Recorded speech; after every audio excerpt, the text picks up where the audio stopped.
Students, college के इस YouTube channel पर आप सभी का स्वागत है।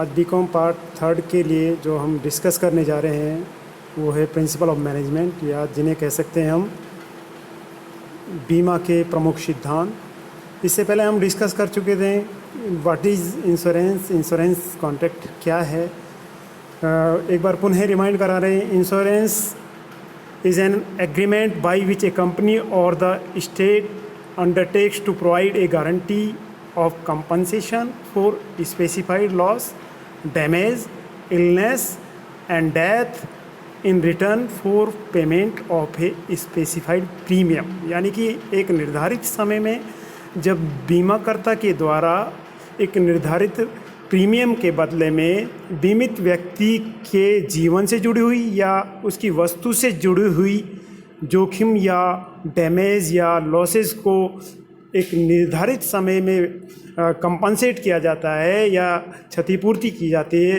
वो बीमा अनुबंध कहलाते हैं। इसके बाद हम जो आज इम्पोर्टेंट जो टॉपिक डिस्कस करने जा रहे हैं वो है आपका principle of insurance. It means the principle is a basic concept or limelight of any contract or any key of any contract which provides a detailed guidelines to meet out the claims during the course of settlement। तो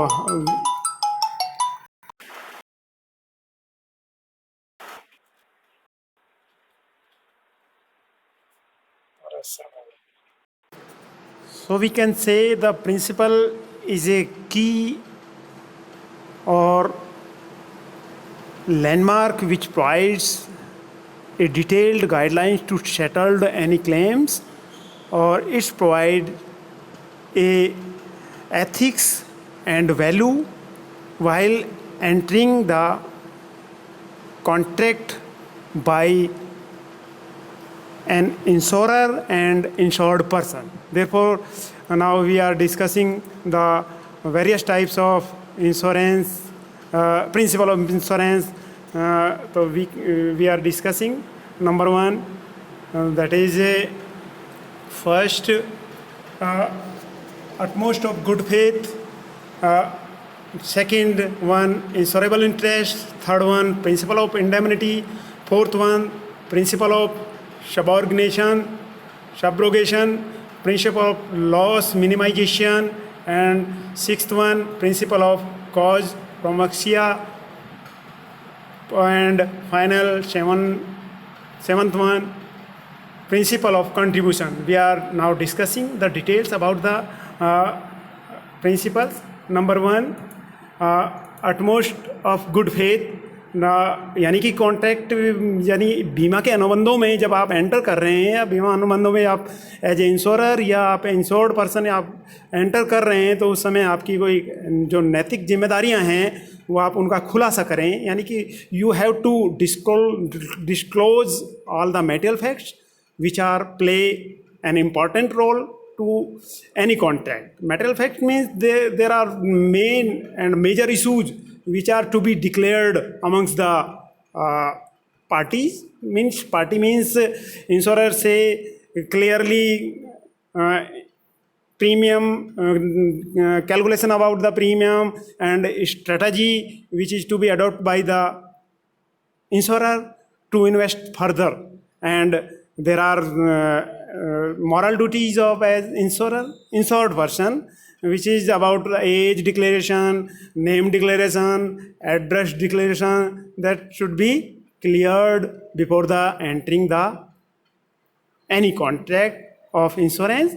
Therefore we are say in life insurance, the insured person should declare about the name, address, occupation and of insured person, date of birth, age, height, weight, and if any critical disease he have, so declared clearly। And another in case fire insurance, the insured person would have also declared about the construction of description of building, situation of building, nature of goods, material, etc. And in marine contract or insurance, name of shipper or client, full description of goods to be insured, method of types of packaging of goods, etc. would be declared by the insured person. And second means यानी कि परम सद्विश्वास का सिद्धांत, यानी कि आप बीमा अनुबंधों में जब आप एंटर कर रहे हैं तो एज ए आप इंश्योर पर्सन या आप as a insured as a insurer बीमा कंपनी की तरह आप जो भी मेटल फैक्ट्स आपको इम्पोर्टेंट है जो एक दूसरे की सहायता करती हैं उन सभी को डिस्क्लोज करना बहुत अति आवश्यक है। अन्यथा यदि आप मेटल फैक्ट्स जो इम्पोर्टेंट फैक्ट्स होते हैं कॉन्ट्रैक्ट के उनको डिस्क्लोज नहीं करते हैं तो कॉन्ट्रैक्ट इंश्योरेंस जो है नल एंड वॉइड हो जाता है। इन केस यदि कोई व्यक्ति रेगुलर लिक्योर ले रहा है और उसके यदि उसके फेफड़े ख़राब हैं, वो अपना मेटल डिस्क्लोज नहीं करते हुए, मेटल फैक्ट्स को नहीं बताते हुए कोई पॉलिसी ले लेता है, तो उस स्थिति में यदि उसकी डेथ होती है या कोई क्रिटिकल डिजीज़ उसके कारण फेफड़े ख़राब हुए हैं उसके कारण, तो उस स्थिति में जो इंश्योर्ड कंपनी है उसको क्लेम करने से मना कर सकता है। Next is second principle of insurable interest, या हम कहें principle of the insurable interest, यानी कि आपके जो बीमा आपकी रुचि है या उसमें आपका इंटरेस्ट होना चाहिए, जो सब्जेक्ट मैटर है। ए पर्सन जिस वैलिड कॉन्ट्रैक्ट में, इंश्योरेंस कॉन्ट्रैक्ट में एंटर कर रहा है, जिस ऑब्जेक्ट या खुद की लाइफ को यदि सिक्योर कराना चाह रहा है, इंश्योरेंस कराना चाह रहा है, तो उसमें उसका बीमा योग्य हित होना ज़रूरी है। बीमा योग्य हित कहें, जैसे आप फॉर एग्जांपल एक लाइफ इंश्योरेंस की हम बात करते हैं तो हस्बैंड का वाइफ की लाइफ में उसका इंश्योरेबल इंटरेस्ट होता है, एक फादर का सन के लाइफ में उसका इंश्योरेबल इंटरेस्ट हो सकता है, एक एम्प्लॉयर का एम्प्लॉइज़ के लाइफ में उसका इंश्योरेबल इंटरेस्ट हो सकता है। इन केस यदि हम फायर की बात करते हैं तो जिस ऑनर ने जिस अपनी प्रॉपर्टी का बीमा कराना चाह रहा है तो उसमें उसका इंश्योरेबल इंटरेस्ट हो सकता है। और इन केस यदि हम बात करते हैं मैरिज इंश्योरेंस की, तो जो शिप का मालिक है, जहाज़ का मालिक है, उसका उसमें इंश्योरेबल इंटरेस्ट हो सकता है। जहाज़ के जो किराया है जो वसूल करेगा उसमें इंश्योरेबल इंटरेस्ट हो सकता है। यानी कि आपका बीमा योग्य हित होना ज़रूरी है, चाहे आपका जीवन बीमा हो, चाहे आपका अग्नि बीमा हो या आपका मैरीन इंश्योरेंस हो, सभी में बीमा योग्य हित that is mandatory required, means you have right under the property of against the property.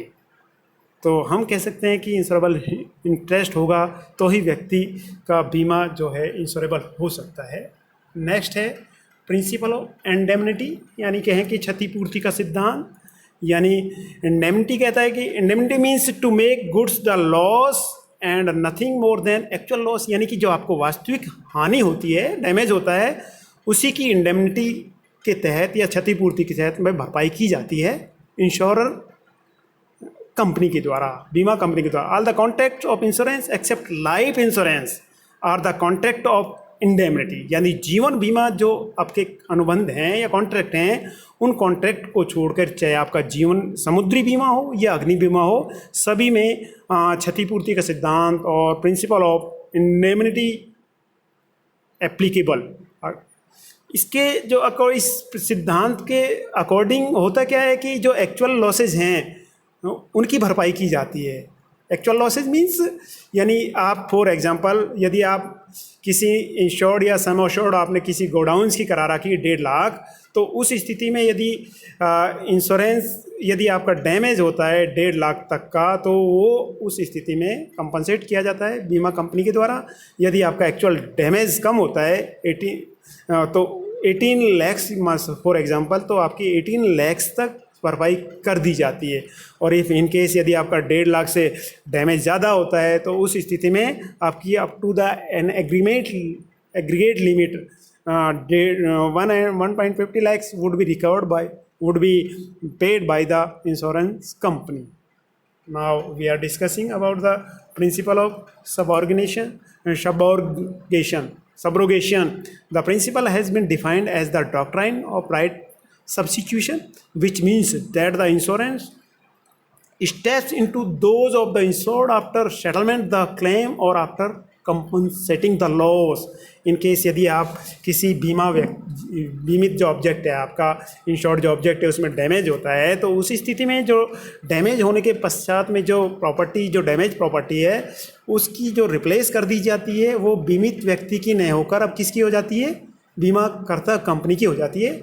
When the rights of ownership of affected property passes on to the insurer from the insured, यानी कि अब वो जो actually जो affected property है उसका जब claim settle कर दिया जाता है बीमाकर्ता के द्वारा, तो वो प्रॉपर्टी पास अवे किसकी तरफ हो जाती है, इंश्योर्ड पर्सन की तरफ हो जाती है। बीमा व्यक्ति की वो प्रॉपर्टी नहीं होकर वो प्रॉपर्टी हो जाती है इंश्योर्ड कंपनी की हो जाती है।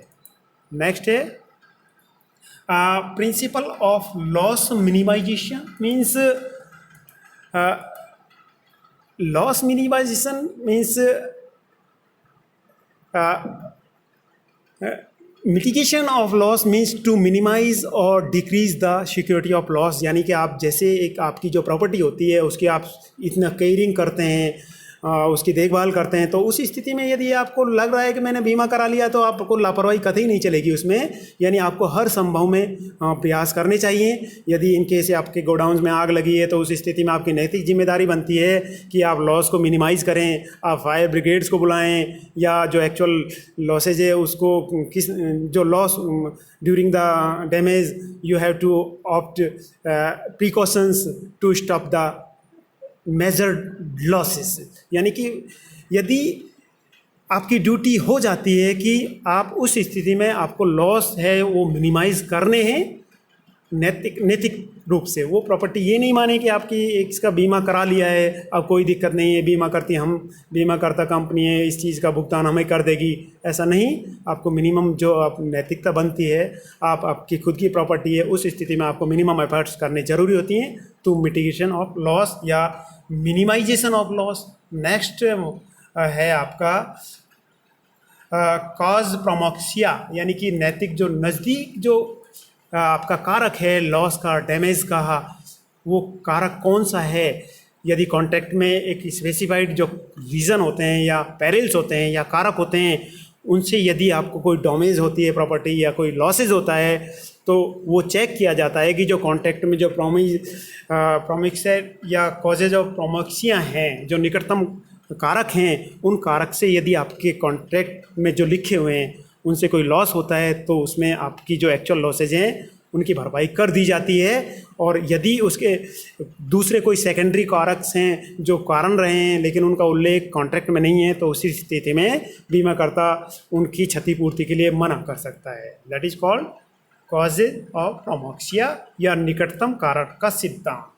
नेक्स्ट है आपका लास्ट है प्रिंसिपल ऑफ कंट्रीब्यूशन मीन्स, यानी कि ये एक तरीके से जो कंसेप्ट है that is applicable in case if the ensure person makes A double insurance of subject matter. यदि एक व्यक्ति ने यदि एक प्रॉपर्टी का कई बीमाकर्ता कंपनी से बीमा करा रखा है और उस केस में यदि उसको क्षतिपूर्ति होती है तो सभी जिन बीमाकर्ता कंपनी ने अनुबंध के तहत जिस राशि तक बीमा किया है उस एक्चुअली जो हुए लॉस को प्रोरेटा बेसिस पर या रेशो बेसिस पर उसका मीट आउट या भरपाई कर दी जाती है। For example, sometimes a person get a subject matter insured with more than other insurer called the double insurance, where in the event of damage he can not claim anything more than the total loss from all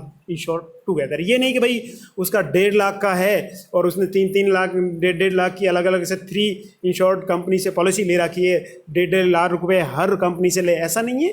but वो 1.5 लाख की भरपाई उस proportionate basis पे की जाती है जिस proportionate basis पे उसने कॉन्ट्रैक्ट ले रखा है या उसने पॉलिसी ले रखी है। तो मैं समझता हूँ आपको वीडियो बहुत पसंद आया होगा। तो यदि आपके कोई सुझाव हैं तो आप कॉलेज के यूट्यूब चैनल पर अवश्य दें। यदि आपके फीडबैक हैं कोई ऐसा इस तरीके से, यदि आपने अभी नए व्यूअर हैं तो आप इस चैनल को सब्सक्राइब करें। तो सभी को मेरा बहुत बहुत धन्यवाद, साधुवाद। Thanks to all. Okay, meet again in next video. So thanks to all.